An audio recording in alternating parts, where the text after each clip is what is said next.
ನಮಸ್ಕಾರ ಪ್ರಿಯ ಸ್ನೇಹಿತರೆ, ನಾನು ನರ್ಸಡಿ ಪಾಟೀಲ್. ಬನ್ನಿ ನಾವು ಇವತ್ತು ಒಳ್ಳೆಯದನ್ನು ಕಲಿಯೋಣ. ಪ್ರಿಯ ಸ್ನೇಹಿತರೆ, ಅಮೆರಿಕ ರಾಷ್ಟ್ರದಲ್ಲಿ ಒಂದು ನಗರ ಪ್ರದೇಶವಿದೆ. ಆ ನಗರಕ್ಕೆ ನಾವು ಬೋಸ್ಟನ್ ನಗರ ಅಂತ ಕರೀತಾರೆ. ಆ ಬೋಸ್ಟನ್ ನಗರದಲ್ಲಿ ಒಂದು ವಿಶ್ವವಿದ್ಯಾಲಯವಿದೆ. ಅದೇ ಹಾರ್ವರ್ಡ್ ವಿಶ್ವವಿದ್ಯಾಲಯ ಅಂತ. ಅದು ಜಗತ್ ಪ್ರಸಿದ್ಧಿ ವಿಶ್ವವಿದ್ಯಾಲಯ. ಇಲ್ಲಿ ಲೇಲ್ಯಾಂಡ್ ಸ್ಟ್ಯಾನ್ಫರ್ಡ್ ಅಂತ ಒಬ್ಬ ವ್ಯಕ್ತಿ ಇದ್ದ. ದಂಪತಿಗಳಿದ್ದರು. ಅವರಿಗೆ ತುಂಬ ವಯಸ್ಸಾಗಿತ್ತು. ಇದು ಅನೇಕ ವರ್ಷಗಳ ಹಿಂದಿನ ಒಂದು ಘಟನೆ. ಆ ಲೇಲ್ಯಾಂಡ್ ಸ್ಟ್ಯಾನ್ಫರ್ಡ್ ಏನಿದ್ದಾನೆ, ಅವನ ಮಗ ಹಾರ್ವರ್ಡ್ ವಿಶ್ವವಿದ್ಯಾಲಯದಲ್ಲಿ ವ್ಯಾಸಂಗ ಮಾಡ್ತಾ ಇದ್ದ. ದುರದೃಷ್ಟವಶಾತ್ ಅವನು ಆ ವಿಶ್ವವಿದ್ಯಾಲಯದಲ್ಲಿ ವ್ಯಾಸಂಗ ಮಾಡ್ತಿರುವ ಸಂದರ್ಭದಲ್ಲೇ ಮರಣ ಹೊಂದಿದ. ಹಾಗಾಗಿ ಆ ಸ್ಟ್ಯಾನ್ಫರ್ಡ್ ಏನಿದ್ರು, ಆ ದಂಪತಿಗಳು ಮಗನನ್ನು ಕಳೆದುಕೊಂಡ ದುಃಖದಲ್ಲಿ ಹಾರ್ವರ್ಡ್ ವಿಶ್ವವಿದ್ಯಾಲಯದ ಉನ್ನತ ಅಧಿಕಾರಿಗಳನ್ನು ಭೇಟಿ ಆಗ್ಲಿಕ್ಕೆ ಅಂತೇಳಿ ಹೋದರು. ಆ ವಿಶ್ವವಿದ್ಯಾಲಯದ ಉನ್ನತ ಅಧಿಕಾರಿ ತುಂಬ ಬ್ಯುಸಿ ಇದ್ದ. ಆ ದಂಪತಿಗಳು ಹೋದವರೇ ಆ ಆಫೀಸರ್ನ ಬಾಗಿಲಲ್ಲಿ ಹೋಗಿ ನಿಂತರು. ಆ ಜವಾನ್, ಅಲ್ಲಿರ್ತಕ್ಕಂಥ ಜವಾನ ನೋಡ್ದ. ನೀವು ಯಾರನ್ನು ಭೇಟಿ ಆಗಲಿಕ್ಕೆ ಬಂದಿದ್ದೀರಿ ಅಂತಂದರೆ, ಈ ಮುಖ್ಯಸ್ಥ, ಹಾರ್ವರ್ಡ್ ವಿಶ್ವವಿದ್ಯಾಲಯದ ಮುಖ್ಯಸ್ಥನನ್ನು ಭೇಟಿ ಆಗಲಿಕ್ಕೆ ಬಂದಿದ್ದೀವಿ ಅಂತ ಕೇಳಿದರೆ, ಅವನು ಹೇಳ್ತಾನೆ, ಸರ್ ತುಂಬ ಬ್ಯುಸಿ ಇದ್ದಾರೆ, ನೀವು ಆಮೇಲೆ ಬರ್ರಿ ಅಂತ.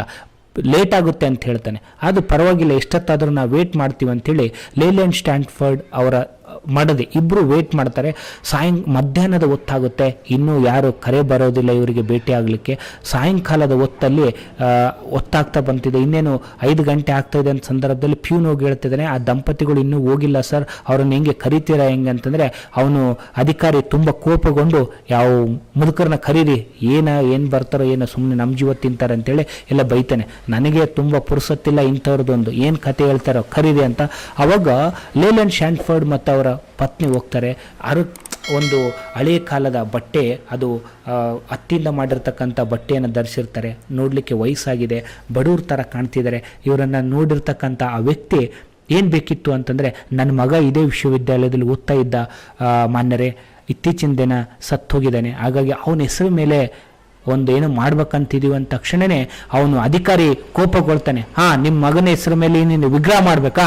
ಹಂಗೆಲ್ಲ ಮಾಡ್ತಾ ಹೋದರೆ ಸುಮಾರು ವರ್ಷದಲ್ಲಿ ಎಷ್ಟೋ ವಿದ್ಯಾರ್ಥಿಗಳು ಸಾಯ್ತಾರೆ, ಅವರಿಗೆಲ್ಲ ವಿಗ್ರಹ ಮಾಡೋಕ್ಕಾಗೋಲ್ಲ ಅಂತೇಳಿ ಗದರಿಸ್ತಾನೆ. ಹಂಗಲ್ಲ ಸ್ವಾಮಿ, ನಾವು ಒಂದು ಮಗನ ಹೆಸರು ಮೇಲೆ ಒಂದು ಕಟ್ಟಡವನ್ನು ಕಟ್ಟಬೇಕಂತಿದ್ದೀವಿ, ನಿಮಗೆ ಅವಕಾಶ ಇದ್ದರೆ ಆ ದುಡ್ಡು ಎಷ್ಟಾಗುತ್ತೆ ಅನ್ನೋದಾದ್ರೆ ನಾವು ಕಟ್ತೀವಿ.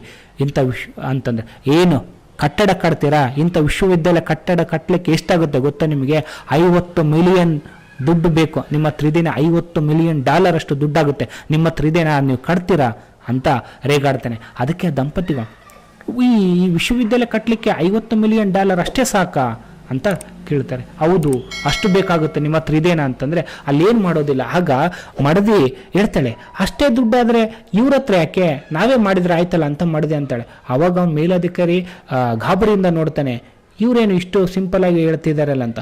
ತದನಂತರದಲ್ಲಿ, ಇಲ್ಲ ನಾವು ಹೋಗ್ತೀವಿ, ನಮ್ಮದೇ ಆಗಿರ್ತಕ್ಕಂಥ ನಾವು ಕಟ್ಟಡವನ್ನು ಕಟ್ಕೊಳ್ತೀವಿ ಅಂತೇಳಿ ಹೊರಗಡೆ ಎದ್ದು ಬರ್ತಾರೆ. ಅವನ ಅಧಿಕಾರಿ ಅನ್ಕೋತಾನೆ, ಇವೆಲ್ಲ ವಯಸ್ಸಾಗಿದೆ, ಇವ್ರ ಕೆಲವು ತಲೆ ಸರಿಗಿರ್ಲಿಕ್ಕಿಲ್ಲ ಅಂತ.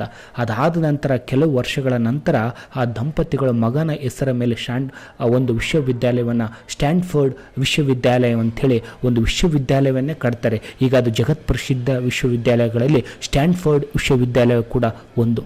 ಹಾಗಾಗಿ ಪ್ರಿಯ ಸ್ನೇಹಿತರೆ, ನಾವು ಯಾವುದೇ ವ್ಯಕ್ತಿಯನ್ನು, ನಾವು ಯಾವುದೇ ಸ್ಥಾನದಲ್ಲಿರ್ಬೋದು, ಯಾರ ವ್ಯಕ್ತಿಗಳನ್ನು ನಾವು ಮುಖ ನೋಡಿ ಹೀಗೆ ಇದ್ದಾರೆ ಅಂಥೇಳಿ ಅಳಿಬಾರ್ದು. ಅವರಿಗೆ ನಾವು ಕೊಡಬೇಕಾಗಿರ್ತಕ್ಕಂಥ ಗೌರವ, ಮನ್ನಣೆ ಅವರಿಗೆ ಕೊಡಲೇಬೇಕು ಅಂತ ಈ ಒಂದು ಕಥೆ ಮುಖಾಂತರ ನಾವು ಬೇರೆಯವರಿಗೆ, ಯಾರೇ ವ್ಯಕ್ತಿಗಳು ನಮ್ಮನ್ನು ಭೇಟಿಯಾಗ ಬಂದಾಗ ಅವರಿಗೆ ಒಳ್ಳೆಯ ರೀತಿಯಾಗಿರ್ತಕ್ಕಂಥ ಗೌರವವನ್ನು ಕೊಡ್ತಕ್ಕಂಥ, ಅವರ ಸಮಸ್ಯೆಯನ್ನು ಕೇಳ್ತಕ್ಕಂಥ ಒಂದು ಸಮಾಧಾನ ನಮ್ಮ ಹತ್ರ ಇರಬೇಕು. ಅಂದಾಗ ಮಾತ್ರ ನಾವು ಶ್ರೇಷ್ಠ ವ್ಯಕ್ತಿಗಳಾಗ್ತೀವಿ ಅನ್ನೋ ಮಾತಿನೊಂದಿಗೆ ಸರ್ವೇ ಜನೋ ಸುಖಿನೋ ಭವಂತು.